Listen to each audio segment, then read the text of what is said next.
അപ്പോൾ ഇന്നലെ വന്ന ഒരു പ്രധാനപ്പെട്ട വാർത്തയാണ് നമ്മുടെ NHSനെ സംബന്ധിച്ചിടത്തോളം എല്ലാവർക്കും ഒരു കൺഫ്യൂഷൻ ഉണ്ടാക്കുന്ന, എന്നാൽ വളരെയധികം പ്രാധാന്യം ഉള്ള ഒരു വാർത്തയാണ് ഇന്നലെ വന്നിരിക്കുന്നത്. അപ്പോൾ ഇന്നലെ കെയർ സ്റ്റാമർ ഇങ്ങനെയുള്ള ഒരു പ്രഖ്യാപനം നടത്തിയിരിക്കുന്നതാണ്. അപ്പോൾ ഈ വീഡിയോയുടെ കുറച്ച് ഭാഗം കൂടെ നമുക്ക് കണ്ടു നോക്കാം.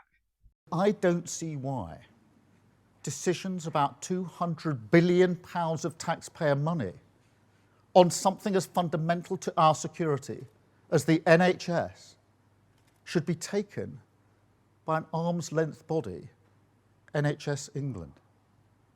And I can't, in all honesty, explain to the British people why they should spend their money on 2 layers of bureaucracy.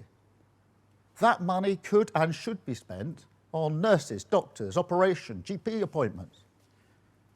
So today I can announce we're going to cut bureaucracy across the state, focus government on the priorities of working people, shift money to the front line.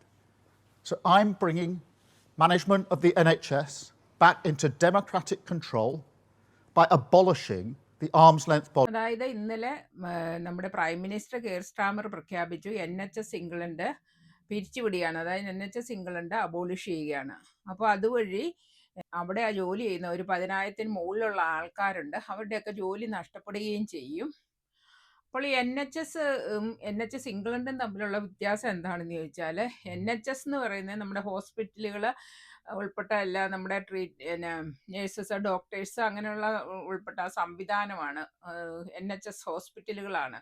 അതുപോലെ primary care അങ്ങനെ അതെല്ലാം ഉൾപ്പെട്ടെ. പക്ഷേ NHS England എന്ന് പറയുന്നത് ഇതൊരു ഓർഗനൈസേഷനാണ്. അത് NHSൻ്റെ കാര്യങ്ങളെല്ലാം നടത്താൻ വേണ്ടി അവരുടെ ഫണ്ടിങ്, അതുപോലെയുള്ള ഫണ്ടിങ് ഡിസ്ട്രിബ്യൂഷന്, ഓരോരുത്തരുടെയും ഓരോ NHSന് ആവശ്യമുള്ള കാര്യങ്ങളൊക്കെ നോക്കി നടത്താൻ വേണ്ടിയിട്ട് അതിൻ്റെ അഡ്മിനിസ്ട്രേഷന് വേണ്ടിയിട്ടും അങ്ങനെയുള്ള കാര്യങ്ങൾക്ക് വേണ്ടിയിട്ട് രൂപീകരിച്ച ഒരു ഓർഗനൈസേഷനാണ് ഈ NHS ഇംഗ്ലണ്ട് എന്ന് പറയുന്നത്. അപ്പോൾ NHSലെ സ്റ്റാഫിന്, നേഴ്സസ്, ഡോക്ടേഴ്സ്, HCAs അങ്ങനെയുള്ള ആർക്കും ഒരു കുഴപ്പവും വരികയില്ല, അവരെ ബാധിക്കുന്ന ഒരു കാര്യമല്ല. പകരം ഇത് അവർക്കൊരു ഗുണകരമായിട്ട് വരുമെന്നുള്ളതാണ് ഇപ്പോൾ കെയർ സ്റ്റാമർ പറയുന്നത്.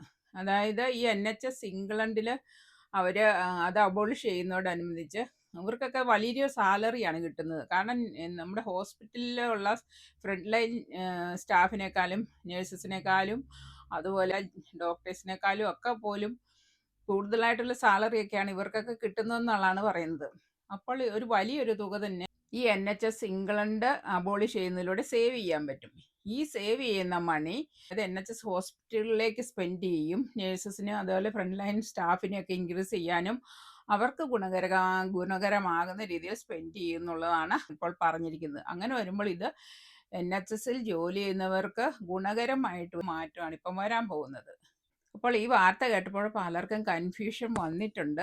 ഇപ്പോൾ NHS ജോലി ചെയ്യുന്ന സ്റ്റാഫിന് എന്തെങ്കിലും ജോബ് നഷ്ടപ്പെടുവോ, എന്തെങ്കിലും പ്രശ്നങ്ങൾ ഉണ്ടാവുമോ എന്നുള്ള ഒരു സംശയമൊക്കെ വന്നിട്ടുണ്ട്. അതിൻ്റെ ഒരു കാര്യവുമില്ല. നമ്മുടെയൊക്കെ ജോബ് സെക്യൂറാണ്. ഇത് NHS ഇംഗ്ലണ്ട് എന്ന് പറഞ്ഞ ഒരു സെപ്പറേറ്റ് ഓർഗനൈസേഷനാണ്. അതാണ് ഇങ്ങനെ അബോളിഷ് ചെയ്യാൻ പോകുന്നത്. അതായത് 2012 ഇത് നിലവിൽ വന്നത്. NHSൻ്റെ കാര്യക്ഷമത വർദ്ധിപ്പിക്കാനും അവരുടെ കാര്യങ്ങളെല്ലാം നല്ല രീതിയിൽ ഓർഗനൈസ് ചെയ്ത് മുന്നോട്ട് കൊണ്ടുപോകാനും വേണ്ടിയിട്ടുള്ള അവരുടെ ഫണ്ടിങ് ഒക്കെ നല്ല രീതിയിൽ ഡിസ്ട്രിബ്യൂട്ട് ചെയ്ത് കൈകാര്യം ചെയ്തും NHSനെ നല്ല ഒരു മികച്ചതാക്കാൻ വേണ്ടിയിട്ട് ഉണ്ടാക്കിയ ഒരു ഓർഗനൈസേഷനാണ്. പക്ഷേ അതിൻ്റെ പ്രവർത്തനം അത്ര മെച്ചപ്പെട്ടതല്ലെന്നുള്ള, അതുകൊണ്ട് അതിന് മാത്രം ഗുണങ്ങളൊന്നും ഉണ്ടാകുന്നില്ലെന്നുള്ള ഒരു അഭിപ്രായത്തിൻ്റെ പേരിലാണ്, അങ്ങനെയുള്ള ഒരു കണ്ടെത്തലാണ് ഇപ്പോൾ കെയർ സ്റ്റാമറൊക്കെ നടത്തിയിരിക്കുന്നത്. അപ്പോൾ അതുകൊണ്ടാണ് ഇത് പിരിച്ചു വിട്ടിട്ട് NHS എന്നുള്ളത് ഗവൺമെൻറ്റിൻ്റെ, അതായത് ഹെൽത്ത് കെയർ സിസ്റ്റത്തിൻ്റെ ഡയറക്റ്റ് അണ്ടറിലേക്ക് ആക്കിയിട്ട് അവർ ഗവൺമെൻറ്റിൻ്റെ ഡയറക്റ്റ് ആയിട്ടുള്ള നിയന്ത്രണത്തിലേക്ക് കൊണ്ടുവരുവാൻ വേണ്ടിയിട്ടാണ് ഇപ്പോൾ ഈ NHS ഇംഗ്ലണ്ട് ഇങ്ങനെ പിരിച്ചുവിടുന്നത്. അതായത് എക്സിക്യൂട്ടീവ് തലത്തിലുള്ള കുറേ പോസ്റ്റിംഗ് ആണ്. എക്സിക്യൂട്ടീവ് തലത്തിലുള്ള പോസ്റ്റിംഗ് വളരെയധികം കൂടുതലും അവർക്കുള്ള ശമ്പളം കൂടുതലും. അപ്പോൾ അതുവഴി NHSന് കൂടുതൽ സ്പെൻഡിങ് ആണ് വന്നിരിക്കുന്നത്. അത് കട്ട് ചെയ്തിട്ട് ഡയറക്റ്റായിട്ടും NHSൻ്റെ ഹോസ്പിറ്റലുകളിലേക്ക്, ട്രീറ്റ്മെൻറ്റിലേക്കൊക്കെ ആ പൈസ ഇൻവെസ്റ്റ് ചെയ്യാൻ വേണ്ടിയിട്ടാണ് ഇങ്ങനെയൊരു നടപടി കൈക്കൊള്ളുന്നത്. അപ്പോൾ ഇതിനെക്കുറിച്ചുള്ള കൂടുതൽ അപ്ഡേറ്റ്സ് വരുന്ന ദിവസങ്ങളിലൊക്കെ വരുമെന്ന് വിചാരിക്കുന്നു. അപ്പോൾ വരുന്ന അപ്ഡേറ്റ്സൊക്കെ ഞാൻ എൻ്റെ ചാനലിൽ കൂടെ നിങ്ങളെ അറിയിക്കുന്നതായിരിക്കും. അപ്പോൾ അപ്ഡേറ്റ്സ് ഒക്കെ അറിയാൻ വേണ്ടി ചാനൽ സബ്സ്ക്രൈബ് ചെയ്യുക. വീഡിയോ എല്ലാവർക്കും ഇഷ്ടപ്പെട്ടെങ്കിൽ ലൈക്കും ഷെയറും ചെയ്യുക.